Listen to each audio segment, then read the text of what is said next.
gostam de graphic novels, mangás e coisas assim. A minha história em quadrinho favorita se chama Watchmen. Foi publicada, escrita por Alan Moore, ilustrada por David Gibbons, e foi publicado numa série de 12 volumes, 12 edições mensais, entre 1986 e 1987. Há em português uma edição definitiva que junta todas as publicações. Eu tenho aqui, eu gosto muito, é a minha história em quadrinho favorita.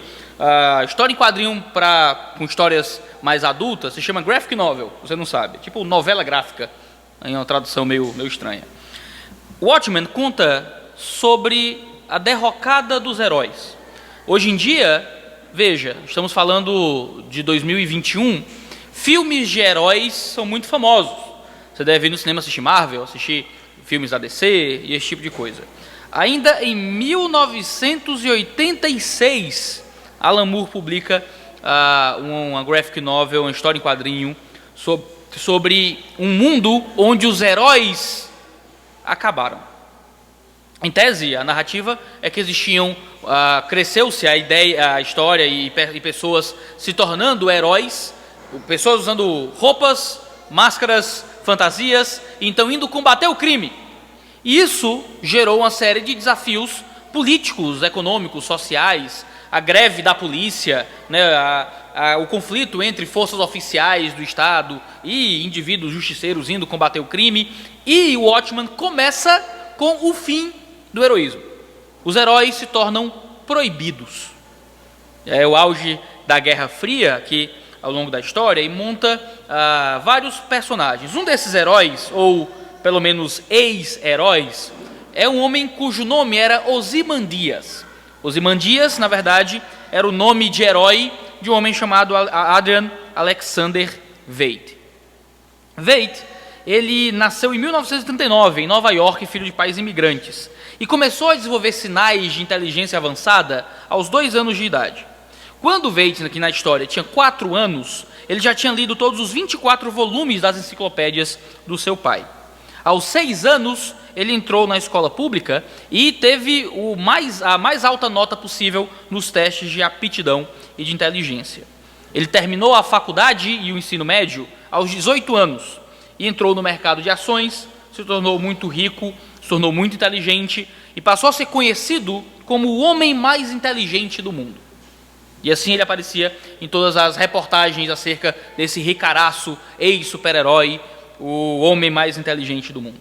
Ele era o homem mais inteligente do mundo e continua sendo até o fim da história, até encontrar um outro herói chamado Dr. Manhattan. Ao longo da história, geralmente os heróis são homens comuns que usam alguma fantasia para combater o crime. Dr. Manhattan é uma das poucas exceções em Watchmen. Ele é um cientista que sofre um daqueles clássicos acidentes em laboratório que são tão comuns nos filmes de heróis, e ele se desintegra completamente, desaparece, é feito pó. E com o tempo ele começa a aparecer novamente, começa a se reintegrar, aparece como um ser meio de luz, meio translúcido, azul, como uma espécie de divindade. Ele vira alguém quase onisciente, um ser realmente sobrenatural, que consegue estar em vários lugares ao mesmo tempo, consegue saber tudo sobre o passado, o presente e o futuro, porque ele vê tudo como uma coisa só. Ele é um tipo de alegoria para uma divindade na história de Watchmen. Ao fim da série, eu vou tentar dar o mínimo de spoiler possível, se você tiver interesse em fazer leitura disso um dia na sua vida, não quero estragar a história para você, mas há um conflito entre o Watchmen e Veidt. Desculpa, entre o Manhattan e o Veidt.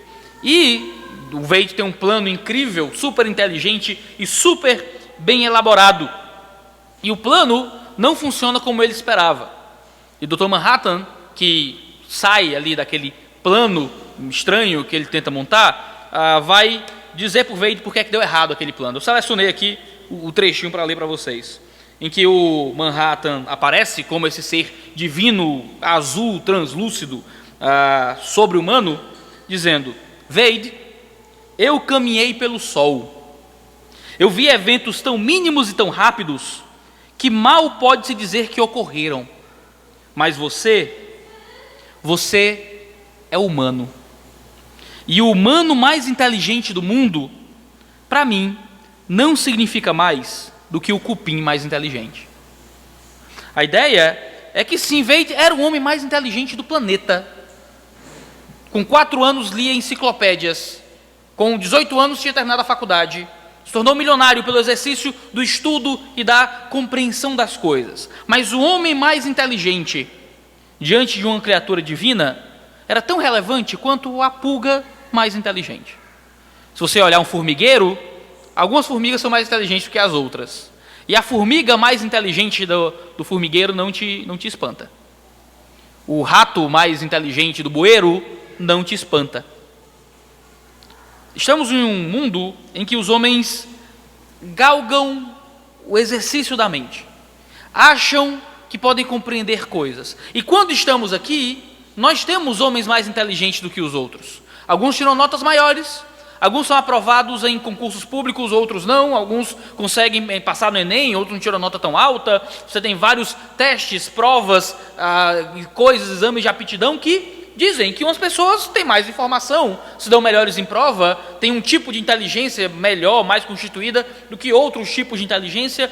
Nós somos diferentes entre nós. Existe o homem mais inteligente do mundo. Mas quando a gente coloca isso dentro da perspectiva de que existe Deus, de que existe alguém que é onisciente, alguém que criou todas as coisas, alguém que é o Senhor de todas as coisas, alguém diante de quem todo o cosmos, toda a existência gira. O homem mais inteligente, o jovem mais inteligente da mocidade, o homem mais sagaz do Ministério de Homens, a mulher mais inteligente do Ministério de Mulheres, o filho mais inteligente que você tem, aquele parente mais inteligente, o primeiro a entrar na faculdade na sua família, diante de quem Deus não é muito diferente do que ratos no bueiro discutindo sobre quem é mais esperto. Não é muito diferente do que a pulga, o piolho, a lêndia mais inteligente da cabeça.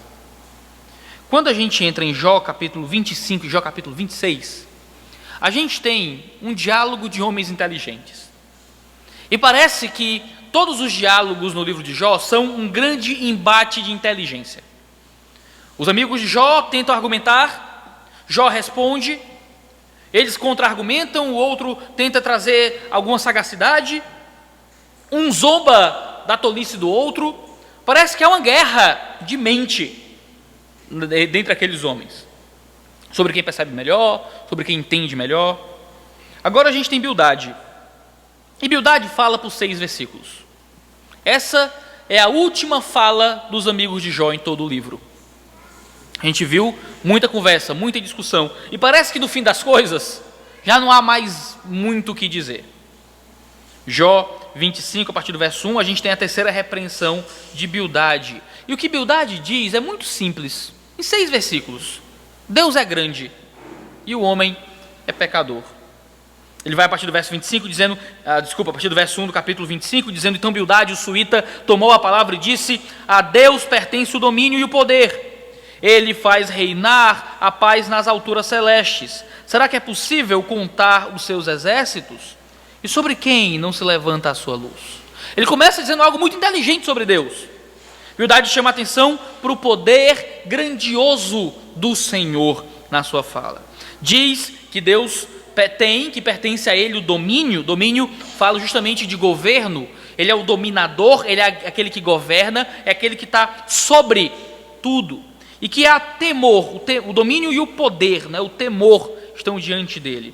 Ele é dominador, ele é poderoso, que no hebraico a ideia aqui de poder também pode ser temor de alguma forma. Ele tem um poder tão grande, ele tem um domínio, um governo sobre tudo, de forma que os homens o temem como alguém poderoso, como alguém elevado, como alguém grande. O verso diz que ele faz reinar a paz nas alturas celestes. E paz aqui tem um sentido militar. A ideia não é que, Deus faz reinar a paz, ele está lá numa grande meditação, no yoga divino, não.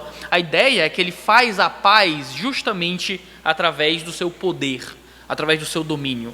Ele é um pacificador, ele é um dominador, ele é alguém que vem com o seu poderio de governo e acaba com as guerras através do seu incrível poder. Ele é tratado aqui como alguém que vive nas alturas. Ele é um pacificador que está nas alturas celestes e que traz paz de onde está, dessa grandeza, desse lugar alto que é dele. Será que é possível contar seus exércitos? As tropas de Deus são maiores que qualquer tropa humana. Qualquer ajuntamento humano de milhares e milhares de pessoas, exércitos imensos, as tropas angelicais de Deus são maiores. Não há qualquer homem que consiga se esconder do seu esplendor, e sobre quem não se levanta a sua luz. É o jeito de dizer que a luz, o esplendor, aquilo que brilha dele é tão forte que não existe homem que não veja a sua grandeza. É alguém que entra, sabe aquela pessoa que entra no ambiente e todo mundo vira a cabeça, né? É isso que muitas mulheres tentam ser, muitos homens tentam ser, com o modo pelo qual se vestem, pelo modo pelo qual falam e tudo mais. As pessoas querem ser vistas, lembradas, e que os pescoços se virem. Deus é aquele cujo esplendor dos altos céus não pode ser ignorado. Deus é visto, não tem como fechar os olhos. Se você fecha os olhos, a luz dele atravessa as suas pálpebras e você o vê, a luz dele chega em você, porque ele é grande, porque ele é poderoso, porque ele é alto, porque ele é forte, porque ele é dominador, porque ele é o governante, porque ele é o poderoso, porque ele é aquele que inspira temor, porque ele é o pacificador. Deus é grande. E esse é o primeiro ponto do Bildade. E se Deus é grande, quem é o homem nesse cenário? A segunda coisa inteligente que Bildade vai dizer é que Deus é grande e o homem é pecador. Ele vai continuar dizendo: como pode o mortal ser justo diante de Deus? Como pode o homem mortal ser justo diante desse Deus? Como pode ser puro aquele que nasce de mulher? Eis que até a lua não tem brilho e as estrelas não são puras aos olhos dele, quanto menos o homem que é larva e o filho do homem que é verme. Bildade relaciona o poder de Deus com a sua santidade. Deus é grande, Deus é poderoso, ele criou todas as coisas, ele é o ser eterno, grande. Então, como pode o mortal ser justo diante de Deus? Isso parece ser um salto lógico, se você prestar atenção. Porque Bildade não está dizendo que Deus é puro. E se Deus é puro, então como é que a gente vai ser puro diante dele? Aqui ele está comparando força. Ele está dizendo: Deus é grande, é forte, é poderoso, é o bichão mesmo, é aquele que faz as coisas acontecer. Como seremos puros? Ora, dentro do contexto humano, existem homens poderosos que não são puros. Existem homens poderosos em que eu sou muito mais justo diante deles do que eles.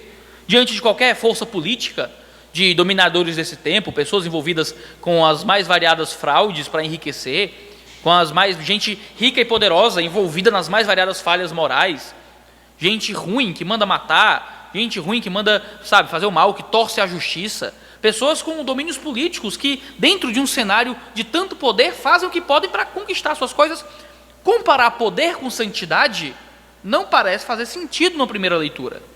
Deus é poderoso, como é que a gente vai ser justo? Ora, existem poderosos que não são justos. Agora, para a Bildade, a ideia é que se Deus tem tanto poder, então ele também deve ser poderoso em santidade.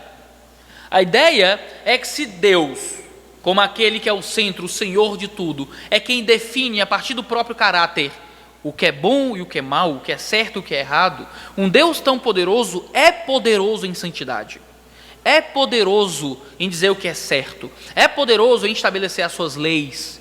Reis humanos possuem leis. Países que dominam outros países estabelecem tratos, estabelecem impostos, estabelecem governos e domínios. Existem constituições, existem decretos.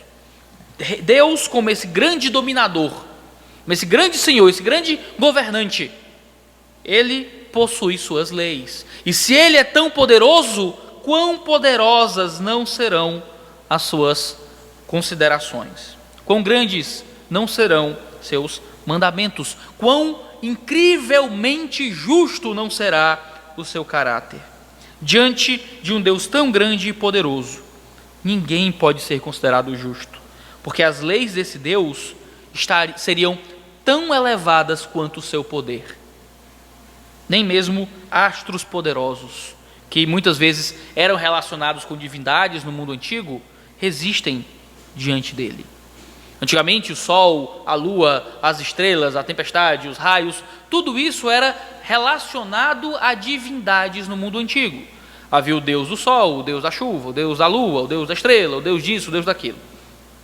Aqui, ao falar dos astros, Bildade está falando de elementos considerados muito poderosos e envoltos em muito mistério no mundo antigo, relacionado a deuses. E nem mesmo a lua tem brilho diante dele. A lua não brilha diante de Deus. As estrelas não têm pureza diante de Deus. Os elementos da criação são nada diante dele. As falsas divindades, os ídolos, os falsos deuses desse mundo não são nada diante dele, porque ele é que é santo e poderoso de fato. O homem, então, é tratado como um verme, um ser minúsculo e desprezível em comparação a Deus. Quanto menos o homem que é larva e o filho do homem que é verme. É isso que nós somos, segundo Bildade.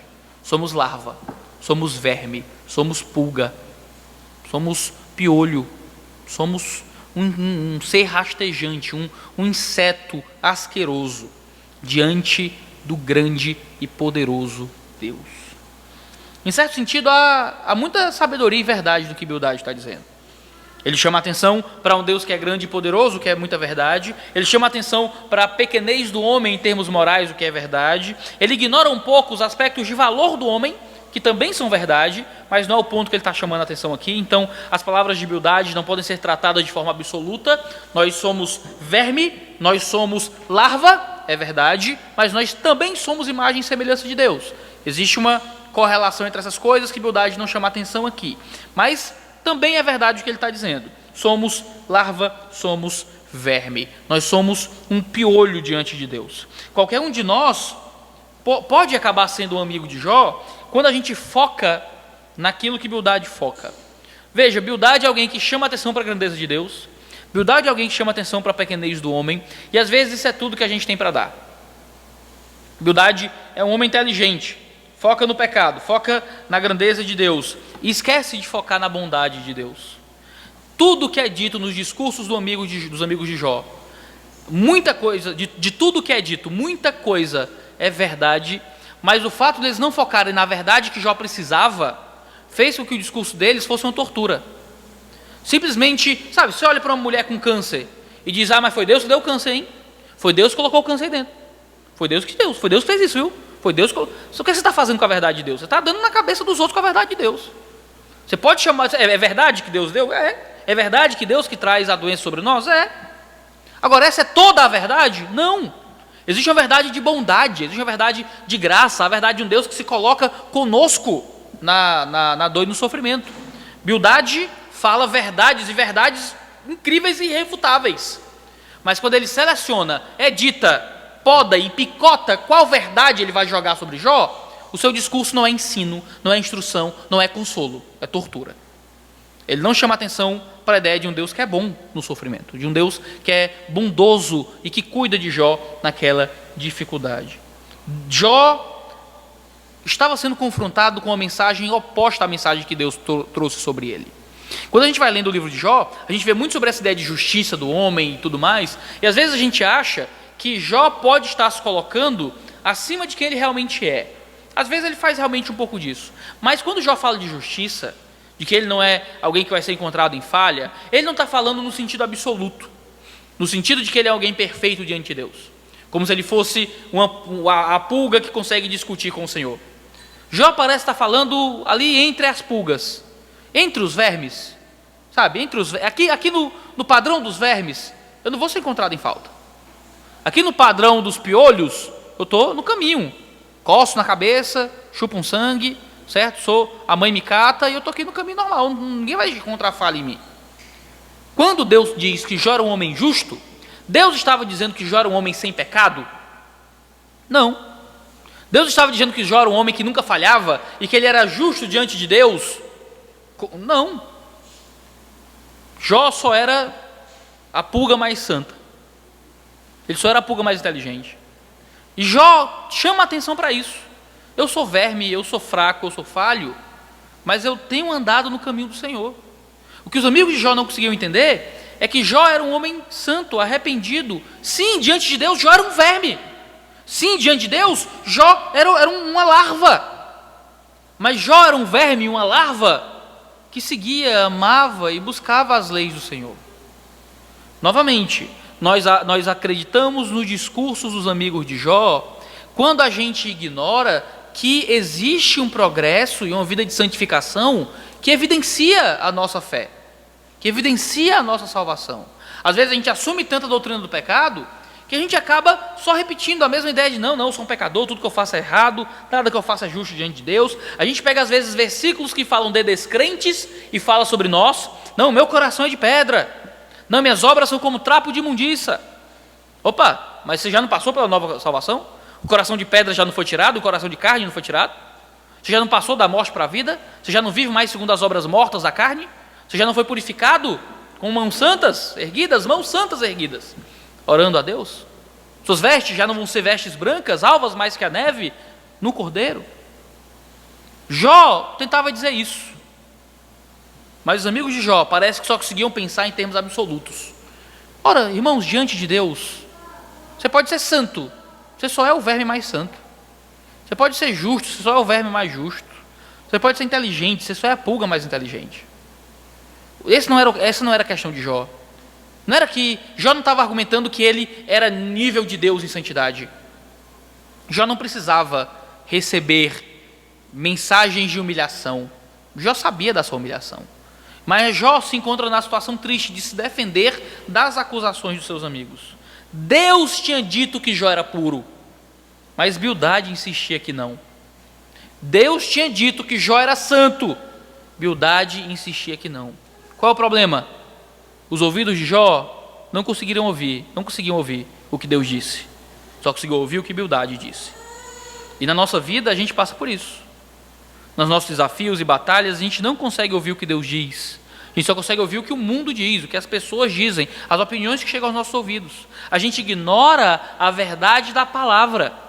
A gente não ouve aquilo que é declarado ao nosso respeito na Escritura. Somos filhos de Deus, passamos da morte para a vida, somos aceitos pelo Senhor, atraídos a Ele, justificados, feitos justos, perdoados. Mas a gente não ouve isso através da leitura da palavra, a gente não ouve isso através das pregações, a gente não ouve isso através de procurar materiais que nos expliquem a palavra de Deus. A gente escuta o mundo, escuta os conselhos do mundo, ouve as pulgas mais inteligentes. A gente gosta de ouvir as pulgas mais inteligentes, quando o próprio Deus fala na sua palavra. E a gente ignora a palavra, ignora a voz do Senhor, esquece que o Espírito fala ao nosso espírito que somos filhos de Deus, para ouvir as acusações de Satanás, para ouvir os conselhos do mundo. Os amigos de Jó eram pessoas crentes. Não era um monte de ímpio descrente que saiu bêbado da balada e foi na casa de Jó, não. Era o pessoal que saiu do culto e foi com a Bíblia debaixo do braço para aconselhar Jó. Cheio de teologia e de doutrina. Mas não era um conselho que vinha de Deus. Precisamos ouvir o próprio Senhor, porque os homens mais inteligentes do nosso meio são só vermes que sabem demais. O próprio Deus que fala, o próprio Senhor que fala ao nosso coração, o próprio Deus que nos instrui, o próprio Espírito que nos dá força no meio do sofrimento, Ele está disponível na vida da fé. Quando oramos, quando lemos a palavra, quando somos tocados pelo poder do Espírito Santo, em vida devocional, em vida próxima de Deus, em vida de igreja, nós tapamos os ouvidos para os conselhos do mundo e ouvimos os conselhos celestiais quando cremos e permanecemos naquilo que é dito na palavra.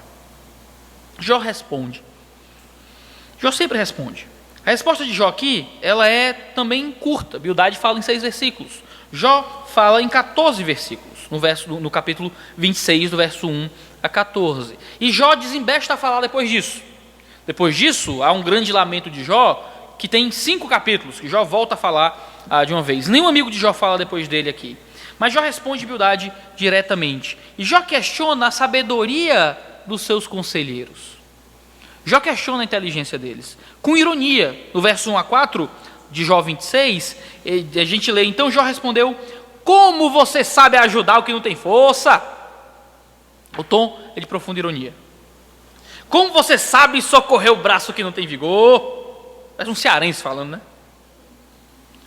Imagina quase um humorista da Lupus Beer falando assim, né?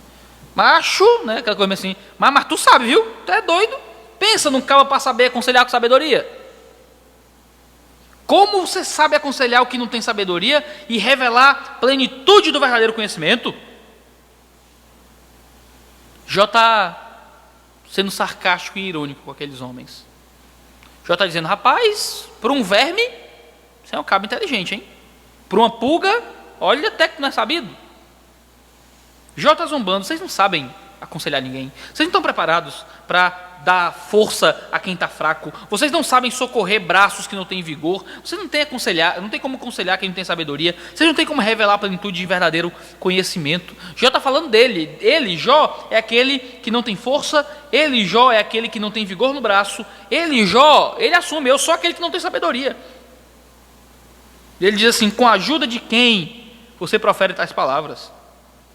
E de quem é o Espírito que fala em você? Jó zomba.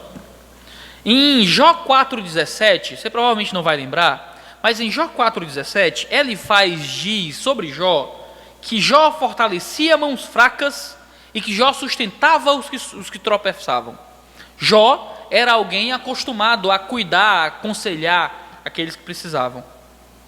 Agora, esses homens falavam sem serem bons conselheiros.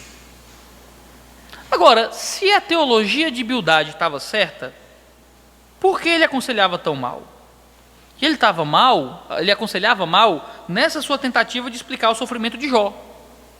O problema não é ver Deus como grande ou o homem como pecador. Aquilo que Bildade falou está certo. O problema não era que ele estava vendo Deus grande. O problema não é que ele estava vendo o homem como alguém pequeno. O problema era achar que isso explicava ou justificava todo o sofrimento de Jó.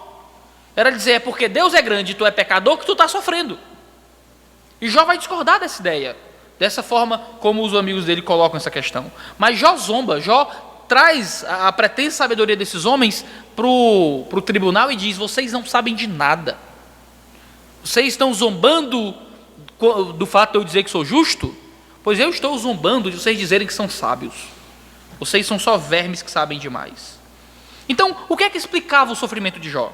Se não é o fato de Deus ser grande e o homem pecador, que é a forma padrão, como a gente às vezes aprendeu a consolar pessoas em sofrimento, qual era o problema? E Jó vai responder, primeiro concordando com humildade. Sim, Deus é grande. Jó não discorda disso, ele diz a partir do verso 5. Os mortos tremem debaixo das águas com seus moradores. O mundo dos mortos está desnudo diante dele, e não há coberta para o abismo. Ele estende o norte sobre o vazio e faz a terra pairar sobre o nada. Prende as águas em densas nuvens e as nuvens não se rasgam debaixo delas. Encobre a face do seu trono e sobre ele estende a sua nuvem. Traçou um círculo sobre a superfície das águas, no limite entre a luz e as trevas. As colunas do céu tremem e se espantam diante da sua ameaça.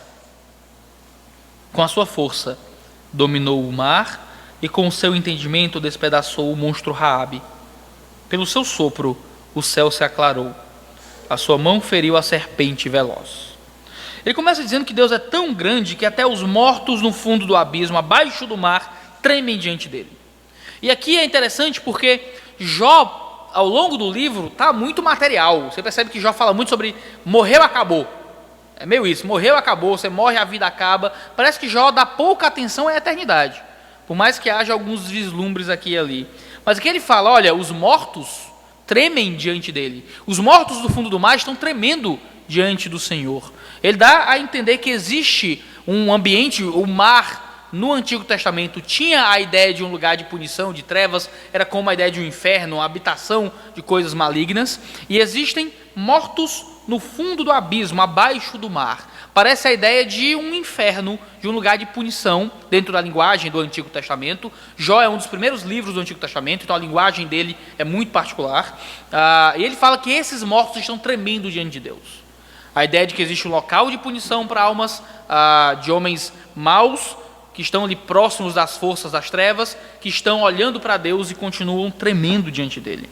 O inferno, esse lugar comum dos mortos, é conhecido por ele, e as profundezas da morte não são ignoradas por Deus. Deus conhece o inferno, Deus conhece o local de punição dos homens maus, e Deus vê isso, Deus não ignora, Deus sabe, Deus está sobre isso. Esse Deus estende a terra sobre o nada. Parece que Jó tem um vislumbre da ideia de um planeta suspenso no vazio, e que Deus é quem sustenta essa terra no espaço.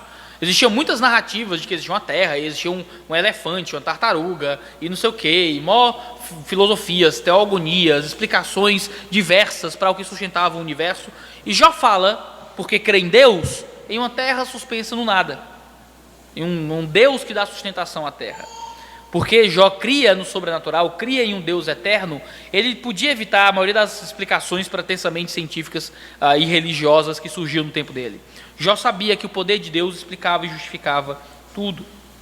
Ele mantém o ciclo da natureza e das chuvas, né? Ele fala de uma água que evapora e sobe, que entra nas nuvens e que não despencam, e que isso é porque Deus é poderoso para sustentar as coisas assim. Que o trono dele está no céu, acima de todos, sobre as nuvens, e que Deus sustenta os céus, um céu que treme diante da sua glória. O próprio céu treme, não só o inferno, não só o abismo olha para ele e treme, mas os próprios habitantes desse exército celestial de que falou Bildade, nos céus, onde Deus habita, também treme diante da sua grande presença. Fala que ele dobra os oceanos, ele abre os oceanos e domina a força das ondas, que por isso sua sabedoria derrotou Raabe. Raabe é uma das várias designações para as forças malignas que Deus derrotou, talvez uma descrição do diabo. A gente vê isso, por exemplo, em Salmo 89 ou em Isaías 51, onde Raabe é o nome que é dado para Satanás. Você pode usar isso se quiser, o Raabe, né, como o nome para o cramunhão, né? Se eu ler para você aqui Salmo 89, 8 a 11, diz: ó Senhor Deus dos exércitos, quem é poderoso como tu? Tu, Senhor, com a tua fidelidade ao redor de ti, tu dominas o ímpeto do mar. Novamente, falou aqui domínio do mar, Jó também.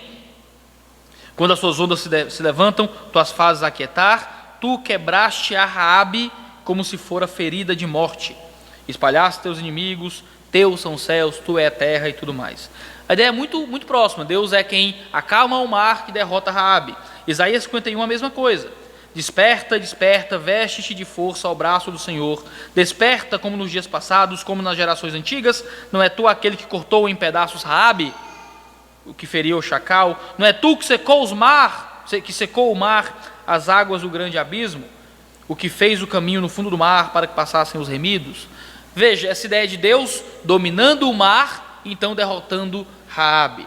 A mesma ideia que aparece aqui em Jó, o mar como um símbolo daquilo que era uma habitação de homens maus, onde o inferno ficava no fundo do mar, e de forças demoníacas que habitavam nos oceanos, e a ideia aparece em Jó, em Salmos, em Isaías. Essa Raabe seria um dos nomes para Satanás, segundo a maioria dos intérpretes bíblicos. Deus despedaça, então, esse monstro marinho, esse Satanás que aparece. Outros vão interpretar que talvez fosse só um animal poderoso e coisas assim, mas essa é outra discussão, a gente não tem por que entrar muito nisso. O que a gente sabe é que Deus é poderoso, Deus está sobre as forças malignas desse mundo. O sopro dele dá luz aos céus, e que a mão dele fere a serpente feroz. Desculpa, serpente veloz aí na sua tradução. Essa ideia de serpente veloz é uma possível descrição de um animal, aqui no caso, que seria um animal que aparece no livro de Jó, a gente vai vê-lo no próximo sermão, que é um animal chamado Leviatã. Provavelmente algum animal marinho muito poderoso, que nós não sabemos exatamente qual é. Era algum nome antigo dado para algum animal marinho muito poderoso. Em Isaías 27, o termo serpente veloz é usado para falar do Leviatã. Também, diz em Isaías 27, 1: naquele dia, com a sua espada terrível, grande e forte, o Senhor castigará o Leviatã, serpente veloz, o Leviatã, serpente sinuosa. Ele matará o monstro que está no mar. Isso talvez seja uma referência ao diabo. Esse Leviatã, na verdade, são as forças demoníacas. É uma possibilidade. Esse Leviatã, na verdade, é um tipo de animal que tinha um nome diferente no passado. A gente não sabe exatamente qual é o nome traduzido ali daquele hebraico antigo, Leviatã, para o português. Qual é a referência que está sendo feita nesse animal? também é possível. A ideia, no entanto, é a mesma nos dois cenários. Temos um Deus que é poderoso bastante, forte bastante, para vencer seja as grandes forças demoníacas, seja até mesmo as grandes forças da natureza. Um Deus que é poderoso e Senhor sobre tudo. Se Jó concorda, qual é o problema? Porque até aqui a gente tem Jó concordando. Ele zomba da sabedoria. Você lembra? Ele começa zombando da pretensa sabedoria de Bildade dos amigos. E então, até o verso 14, concorda com o amigo. Qual é o problema? Qual é a diferença então? E Jó faz isso em um versículo. No versículo 14, Jó mostra qual é a grande diferença entre a sua visão das coisas e a visão de Bildade das coisas. O problema está nesse último verso. Deus é tão grande que respostas absolutas sobre o sofrimento são bobagem. Ele diz no verso 14: eis que isto são apenas as bordas dos seus caminhos. Dele temos ouvido apenas um leve sussurro, mas o trovão do seu poder, quem entenderá? A grande questão é, Bildade diz que Deus é grande, Deus é poderoso, Deus está acima de tudo, mas Bildade quer poder falar por Deus, quer poder explicar exatamente os motivos de Deus, quer explicar exatamente por que é que Deus fez cada coisa de tintim por tintim. E a ânsia de tentar dar respostas absolutas sobre cada questão da vida comum não é uma resposta cristã. Nós vivemos, veja só, em um tempo que os homens descreem na existência de verdades. Tudo é relativo, nada é absoluto, não existe certo e errado, o importante é ser feliz. Contra esse cenário, às vezes a gente acaba indo para um extremo que também não é correto, de achar que nós temos todas as respostas para todas as questões. Achar que a gente pode desvendar absolutamente cada detalhe de Deus. E sim, existem verdades, sim, podemos ter certezas, sim, podemos ter algumas certezas absolutas. Sim, existe uma revelação de Deus que é dada na palavra, que podemos crer nela, pensar nela, aceitá-la e segui-la. Podemos assumir algumas verdades. O problema é que em nossa oposição a um mundo de palha que não acredita mais em nada, a gente acha que pode explicar tudo. E a gente não pode. E a gente não consegue. Existem coisas que a gente não sabe, porque o que a gente sabe é a borda do caminho. O que a gente sabe de Deus é a borda do caminho. É como se eu estivesse dizendo que é só o córrego, é só a sarjeta. O que a gente sabe de Deus é o comecinho. Iago, mas a gente tem a Bíblia enorme, para ler ela no ano é um trabalho, tem que fazer o plano de leitura anual. Às vezes eu nem consigo, para no Levítico. É tanta coisa sobre Deus que existe revelado, é uma imensidão tão grande de conteúdo que tem pregação, tem livro, tem curso, tem vídeo no YouTube. Mal consigo ver os vídeos do senhor, pastor, no YouTube. É grande, meia hora, demais. Parece que já tem coisa demais para saber. E tem. E é só a borda do caminho. Porque Deus é grande. Porque Ele é enorme. Se Bildade levasse a sério aquilo que ele acabou de dizer sobre Deus, ele ia botar a mão na boca e entender que ele não pode falar o que Deus não falou. Ele não pode explicar o que Deus não explicou. Ele não pode assumir o que Deus não deixou claro para ele. Dele temos ouvido apenas um leve sussurro. Irmãos, a gente prega domingo após domingo, explica EBD após EBD, abre a Bíblia e explica a Bíblia. Deixa eu te dizer, meus irmãos, eu sou um homem frustrado, eu sou um homem incapaz. Todo pregador o é, todo evangelista o é, todo missionário o é. Porque veja, a minha missão no mundo é fracassar todo dia. Eu subo diante de vocês, abro a Bíblia por 1 hora e passo 1 hora fracassando diante de vocês, tentando mostrar como Deus é grande, tentando mostrar a grandeza dele, como ele deve ser amado, como ele é grande, mostrar informações sobre ele, e eu posso gritar e vocês só vão ver o sussurro. É só um pouquinho, é só a fagulha, é só a gota, porque Deus é um oceano, porque Deus é profundo, porque Deus é alto. Quem somos nós? Podemos ler a Bíblia inteira de cabo a rabo, nós ainda estamos vendo como que por um espelho, ainda estamos vendo de longe. A Bíblia é Deus falando baixo. Sabe o que é a Bíblia, meu irmão? Palavra de Deus como é? É Deus se explicando para os vermes. É Deus se explicando para as pulgas. Você já tentou responder alguma pergunta difícil do seu filho? Minha Catarina não tem idade ainda de fazer as perguntas difíceis. Um dia vai chegar. Mas as crianças da igreja botam a gente em situações difíceis. Um dia eu cheguei aqui atrás, estava passando aqui para ir no banheiro em algum momento, ou ver alguma coisa da EBD, não lembro a situação, mas era um EBD. Um dos presbíteros estava dando aula ali para batismo, acho que era o presbítero Jonathan, e estava uma criança, não vou dizer quem é não. E uma criança estava fazendo uma pergunta, o Jonathan me chamou para ouvir a pergunta. Aí disse, pastor, nunca vou esquecer, a gente sempre é alguma coisa, não é? Eu não entendi nada, né? A pergunta é essa. Aí eu, como assim? Aí, pastor, ó, eu sou uma menina, o senhor é um homem, ele é alto, ele é baixo, ele é engenheiro, ele falou lá várias coisas que nós somos. Aí sim, ok. Aí Deus aparece para Moisés e diz, eu sou o quê? Eu parei, pensei e disse, você é inteligente o bastante para fazer a pergunta. Eu não sei se já é inteligente o bastante para entender a resposta. Eu vou explicar, porque Deus, ele é em absoluto. Nós somos em relativo, nós somos sempre de forma limitada, mas Deus é tão infinito que até o seu ato de ser, só Ele é em completude, só Ele é sem dependência de nada. A sua ontologia, a sua existência é perfeita, é completa, é absoluta, nós só somos em referência às coisas.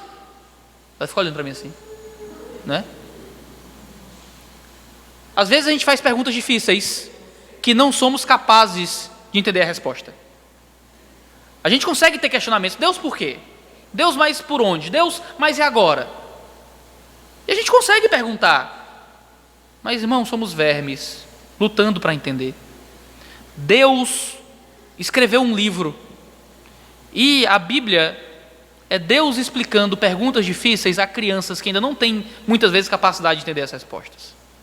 A Bíblia é Deus sussurrando. É Deus explicando fácil para a gente.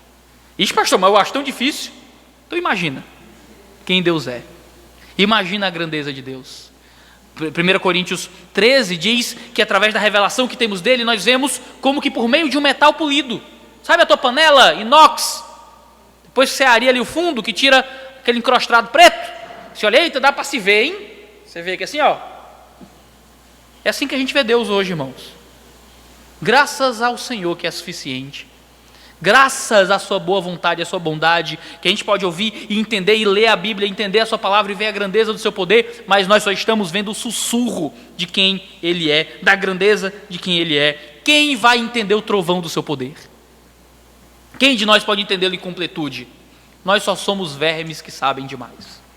Podemos ser os homens mais inteligentes, doutor em teologia, PhD no Westminster Theological Seminary, escreve livros e faz coisas, e sabe grego, e sabe hebraico. É só o rato mais esperto. Diante da grandeza de quem Deus é, nós não somos nada. Existe um poema antigo, se chama Hino ao Princípio Primeiro. Foi escrito pelo filósofo neoplatônico grego do século V, chamado Próclo Lício. E nesse poema ele escreve o seguinte: ó tu, que estás além de todas as coisas, até onde é diferente compor para te cantar? Como podem palavras ser um hino a ti? Nenhuma palavra é capaz de te expressar, nenhuma inteligência pode te compreender, nenhuma inteligência pode te captar. Somente tu és impronunciável. Não obstante, tudo o que de ti se tem pronunciado. Somente tu é incognoscível, embora tudo o que é pensado pertença a ti. Em torno de ti se reúne o desejo e a dor de todos os seres. Tudo te louva, canta um hino silencioso, reconhecendo os teus vestígios. De ti tudo se originou. Somente tu, porém, não tens causa. Em ti tudo permanece, a ti tudo ocorre. Tu és o fim de tudo. Tu és o uno e tudo, não sendo nem uno nem tudo. Tu, que tens inúmeros nomes, como te chamarei? O único inominável. Claro que Próclo não está cantando ao Deus cristão. Ele pergunta quem é esse, não é? Que é uno, que é tudo, sem ser uno e sem ser tudo. Quem é esse que tem muitos nomes, mas que é inominável? Graças a Deus nós temos essa revelação. O homem, o mundo sem Deus, consegue captar muitas vezes a grandeza dele. Existe uma música brasileira que canta "Quem é você que se esconde atrás de um nome qualquer e que não aparece a mim? Que estende a mão, traz a chuva, traz o som do trovão. Mas será que vamos saber quem é você?" E o mundo consegue ver a grandeza desse Deus. Na chuva, no trovão, nos poderes naturais, nas forças dos animais, nas construções civis, até na maldade que o homem faz em guerras, na força do poder atômico, tudo aquilo que mostra o poder e a existência de algo poderoso. Mas nós temos uma revelação, irmãos. Sim, é a revelação feita aos vermes, mas é a melhor revelação que nós poderíamos ter, em que Deus abre a sua existência, a sua verdade a nós, homens fracos, frágeis, pecadores, mas que podem vê-lo diante da sua beleza, da sua bondade.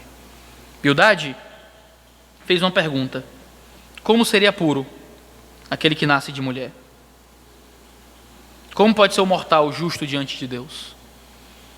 Ele era um verme inteligente, mas ele não conseguiu a sua resposta, porque a sua resposta só viria muito tempo depois, quando aquilo que nenhum ouvido ouviu, aquilo que nenhum olho viu, aquilo que não subiu a nenhuma mente humana, se manifestou, que foi Cristo Jesus, como aquele que era muito maior que qualquer um de nós.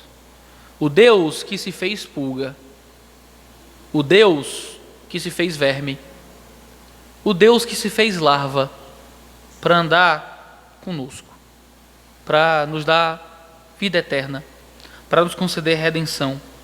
Nenhum olho conseguiu ver, nenhum ouvido conseguiu ouvir, nenhum coração conseguiu sentir, nenhuma mente conseguiu imaginar que o modo como seria puro aquele que nasce de mulher é que o próprio Deus viesse nascer de mulher e andar conosco, para que nós pudéssemos ser puros diante dele. Jó ainda não conseguia dar essa resposta. Jó ainda não tinha essa revelação bem estabelecida diante dele. Mas hoje nós podemos abrir a Bíblia e ver, e responder a Bildade, e dizer o que Jó não conseguia dizer: o homem será puro, mesmo nascido de mulher, porque Deus nasceu de mulher para alcançá-lo. O verme, seja o inteligente ou não, a larva, a pulga, pode encontrar o favor do próprio Deus, porque o próprio Deus se fez larva, se fez verme, se fez pulga, veio andar conosco, ser quem nós éramos, para tirar-nos de quem nós realmente somos. A última conversa de Jó com Bildade nos lembra que a nossa mente é incapaz de conceber a grandeza daquilo que Deus tinha preparado para nós em Cristo Jesus. Somos nada, somos pequenos, até a própria comunicação de Deus é um sussurro, até a própria revelação de Deus é pequena. Moisés pediu para ver Deus, e Deus diz que ninguém pode ver meu rosto e permanecer vivo. Eu vou passar de costas, você vai ver pelo buraquinho da fresta da pedra, e Jó vê o rosto dele brilhar. Deus se revelou a nós, traz a verdade na sua palavra, toca no nosso coração pelo Espírito. Irmãos, nós só estamos vivendo a fagulha, nós só estamos vivendo o cheirinho das águas. Nós só estamos ouvindo o sussurro no ouvido. Ah, Deus falou no meu coração e foi tão quentinho, amém. Mas veja, esse é o sussurro. Haverá um momento que em Cristo Jesus nós estaremos eternamente com Ele. E não ouviremos mais apenas o sussurro, mas ouviremos a voz de trovão. E não mais simplesmente veremos de longe, como que por um espelho, mas poderemos abraçá-lo e senti-lo, e a luz de Cristo vai brilhar diante de nós. Nós ainda não temos todas as respostas, irmãos. Às vezes, irmãos me perguntam, durante o sofrimento, a pior pergunta que se pode fazer para um pastor: pastor, por quê? Por que Deus levou meu filho? Por que meu marido foi embora? Por que eu adoeci? Por quê? E a resposta mais sincera que eu posso lhe dar é que eu não sei, porque eu só escuto o sussurro, porque eu ainda estou na borda igual você, mas eu tenho uma certeza, é que Ele é bom, é que Ele permanece, é que Ele continua bom, é que Ele olha para cada um de nós, é porque Ele se colocou no nosso chão, sentou onde a gente sentou, foi verme, larva e pulga, justamente para em breve, muito em breve, nós estarmos com Ele para sempre, e que quando chegarmos lá, todas as perguntas se desatem. Ah, quando eu chegar diante de Deus, eu vou perguntar, vai não. O vislumbre do rosto dele, a grandeza da luz dele já vai desatar todas as perguntas. É o insight, é o momento em que tudo faz sentido, automaticamente, só de ver a face dele. E vamos adorar, e vamos cair diante da sua presença. Porque se hoje estamos reunidos, vivendo, construindo a nossa vida em torno do sussurro, o que será na eternidade pela eternidade, quando esses vermes que tentam saber demais, encontrarem e entenderem a grandeza de quem Deus é. Vamos orar, agradecê-lo por isso e esperar que esse momento venha logo diante da boa vontade do Senhor.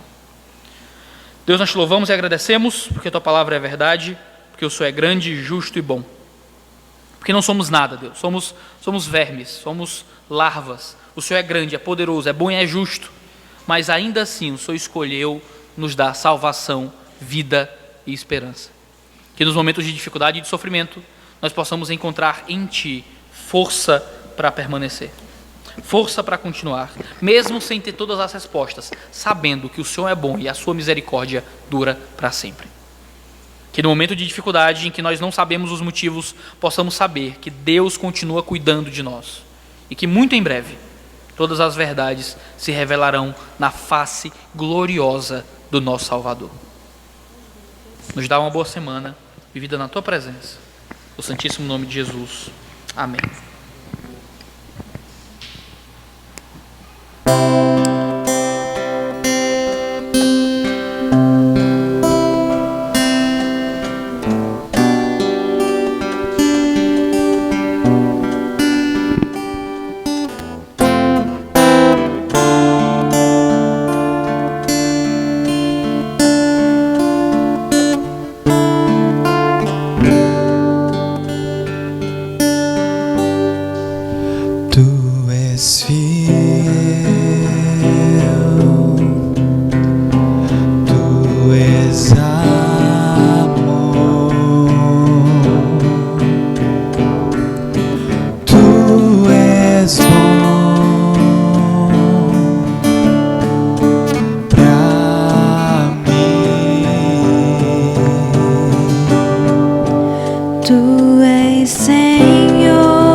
pois tu és Deus,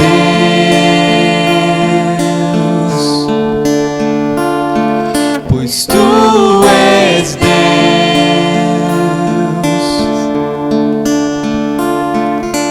tu és Deus e eu não sou.